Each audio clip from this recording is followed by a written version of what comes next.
Industri migas Indonesia menghadapi tantangan usia sumur yang makin renta. Energi baru terbarukan belum cukup memasuk kebutuhan dalam negeri. Bagaimana caranya agar target pemerintah di 2030 tercapai? Praktisi sektor migas Archandra Tahar merekomendasikan sejumlah cara. Pak, ini kita ngomongin target lifting minyak nih Pak. Target memang tinggi ya, tapi realisasinya kan kita terus turun pelan. Secara awam, ini kenapa sih Pak? Apakah memang karena usia sumur di Indonesia itu udah tua, lalu tidak ada proses eksplorasi, atau karena memang penurunan realisasi lifting ini karena renewable energy Pak? Mari kita lihat dulu dari sisi karakteristik lapangan, ya. Lapangan kita sudah tua, itu benar, ya. Lapangan-lapangan besar kita itu sudah tua, berumur mungkin lebih dari 30-40 tahun, ya. Lapang besar misalnya ada di Mahakam, itu udah 50 tahun plus, ya. Pertamina juga punya ONWJ, juga berumur 40 tahun plus. Blok Rokan juga berumur 50 tahun plus, ya. Blok Oses juga 50 tahun plus.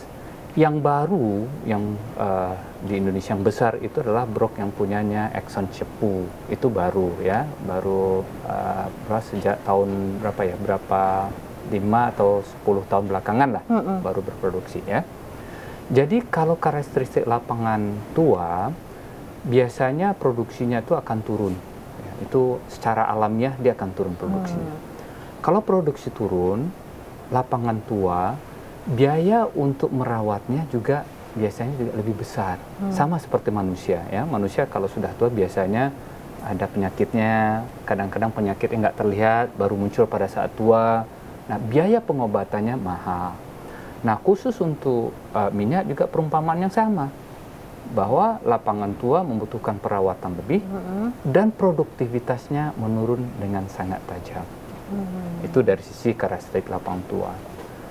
Kemudian apalagi kalau ingin kita menaikkan produksi, tentu kita lihat lagi beberapa hal yang harus kita perhatikan, ya, kalau kita bicara tentang menaikkan produksi.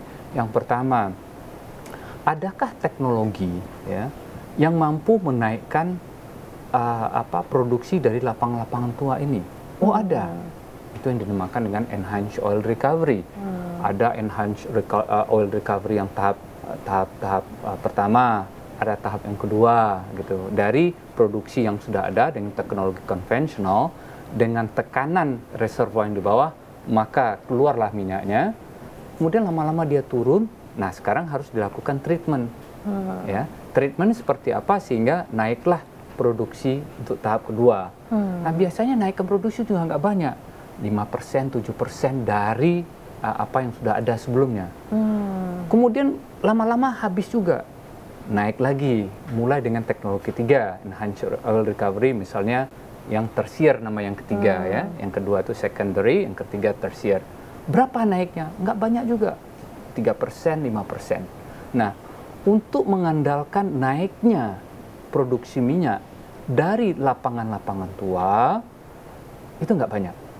5%, 7%, 8%. Itu paling banyak yang ada teknologi.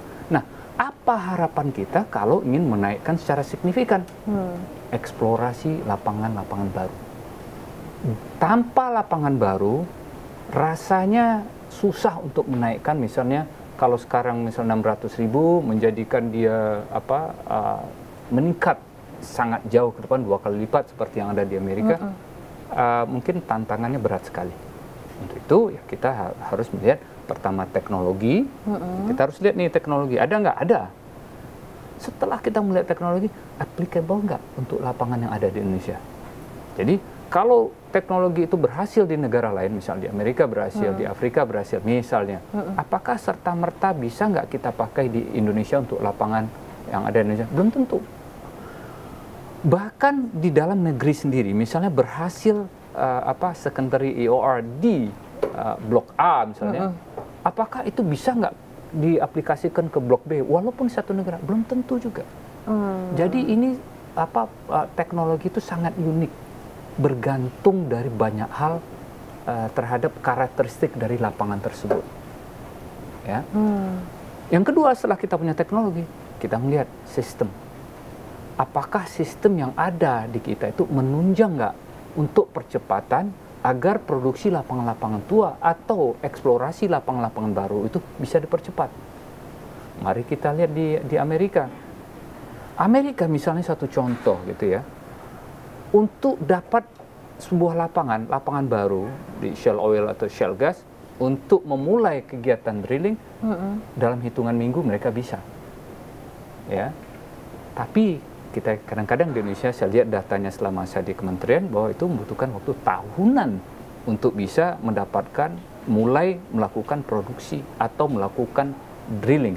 Banyak hal yang harus menjadi perhatian kita agar sistem ini bisa berjalan seperti yang ada di luar. Contohnya apa? Ya.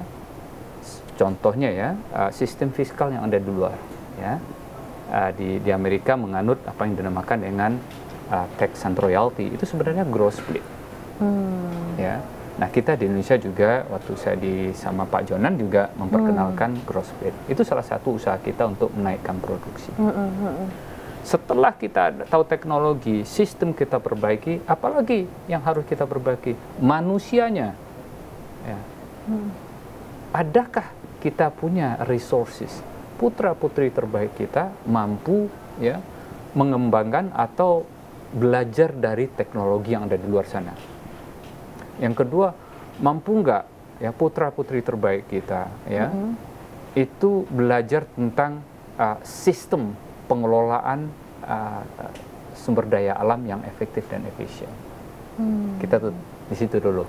Oke, Pak, tadi Bapak sebut eksplorasi dan produksi baru. Tapi gini Pak, ini kita sampaikan dulu, bukan berarti tidak penting ya. Tetapi gini, saya melihat salah satu contoh, sumur tua, Blok Rokan, itu kan usianya udah 97, hampir 1 abad lah Pak.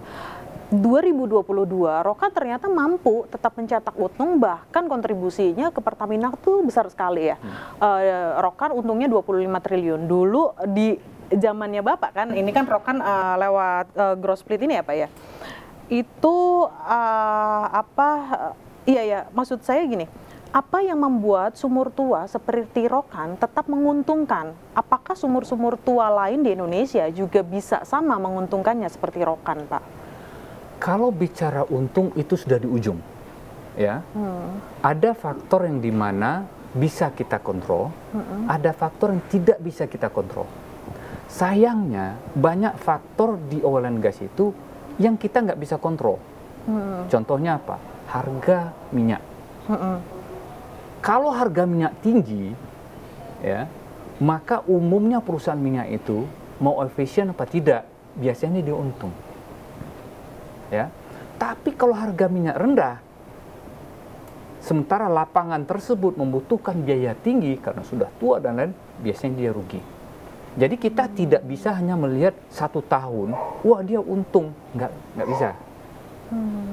Karena untung itu, faktor untung itu satu adalah harganya, harga jualnya, yang kedua adalah volume produksinya. Nah, mari kita lihat apakah setelah beralih ya kontraknya dari Chevron ke Pertamina, produksinya menurun, stable atau naik. Itu yang bisa kita lihat. Mungkin pertanyaannya, bagaimana Blok Rokan setelah beralih ke Pertamina? Apakah produksinya turun, naik, stagnan? Nah, yang saya tahu karena saya sudah tidak mengikuti lagi ya karena di luar itu, saya dapat info bahwa dulu yang diperkirakan laju penurunan produksinya sangat tajam, itu mampu ditahan pada produksi level yang hampir sama, bahkan sedikit lebih naik dari sebelum dia beralih kelola. Artinya apa? Ada treatment tertentu, ada strategi tertentu yang dikerjakan Pertamina yang cocok untuk Blok Rokan. Sehingga blok tua ini masih menghasilkan produksi yang stabil, ditunjang oleh harga yang naik di tahun 2002, maka jadilah dia untung besar.